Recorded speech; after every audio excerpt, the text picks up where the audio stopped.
I've been doing youth advocacy for about 20 years now, working with youth all the way from preschool age all the way up to college age.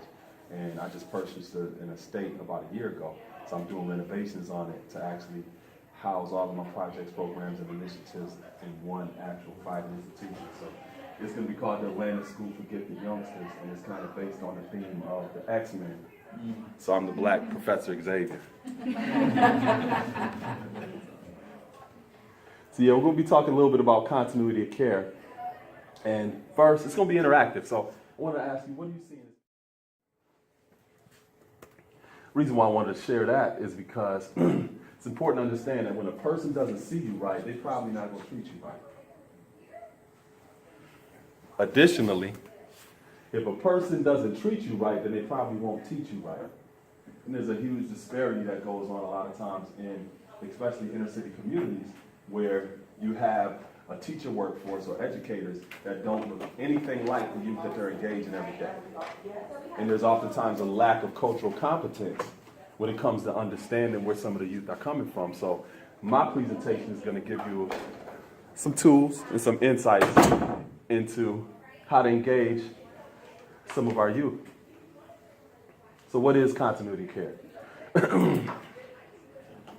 Continuity care is used to describe programs and policies that ensure children and families are consistently engaged in high-quality growth and development experiences through stable relationships. So care is just simply the provisions that are necessary for someone or something that helps ensure that their health, their welfare, their maintenance, and their rights are being protected. So that's care. So care is not, oh, I care is not a facial expression. It's an action. It's an investment. So continuity of care is a consistent form of investment in people. So why is it important? One of the reasons it's important is because we have a chronic scarcity of resources in inner cities. Now, some people may not care about that because they don't live in inner cities, right? Well, here's the thing. When you start pulling that thread, you realize that it's connected to the shirt that you're wearing. And evidence of that is, look at the phenomena of hip-hop culture. When that started in the late 70s, the element of rap music wasn't even acknowledged as a genre. Radio stations wouldn't even play it on the radio. They publicly said it's jungle music. So it was in competition with disco at that time. But look at it now. You can't turn on television or the radio without hearing rap music. And it is global, right? A lot of these artists are millionaires because of the support of people that are invested in that music. And a lot of the people that are invested in that music don't look like me and don't live in inner city communities. That's one reason why it's important to understand what continuity of care is in regards to communities that some people may not live in, because your children go into them communities. And eventually, if you see issues going on in these inner city communities, it's going to be in your backyard eventually.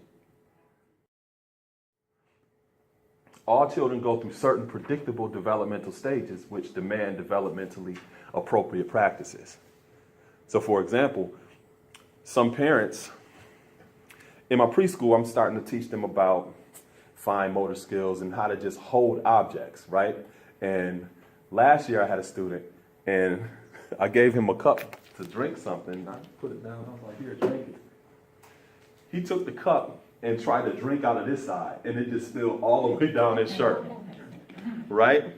And I took it for granted that he would know how to do that. There's another student, he spills everything all the time, but that's where he's at developmentally. Now, if I'm a parent and I don't understand that, I may get very frustrated with a child, not knowing that they're starting to learn how to use this and actually hold objects. So why I'm sharing this is because a part of continuity of care is making sure that we can start as early as possible in terms of developing appropriate relationships with our youth to ensure that they are rightly guided as they get older and grow and develop.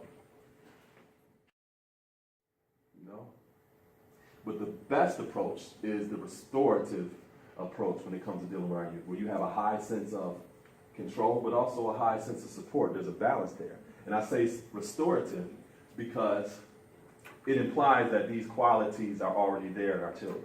Because our children are really incarnated consciousness. They have infinite potential. When they get into this world, like I said, they're born from a physical womb into a social womb. A lot of times the things that they're learning on a social level may mix, dilute, and tamper with that infinite potential, where they start even believing things about themselves that are not in line with that infinite potential to be who and what they actually are. So the restorative thing is the strength-based approach, to look inside of them and find the things that you can help draw out of them, because that's the true expression of what education is.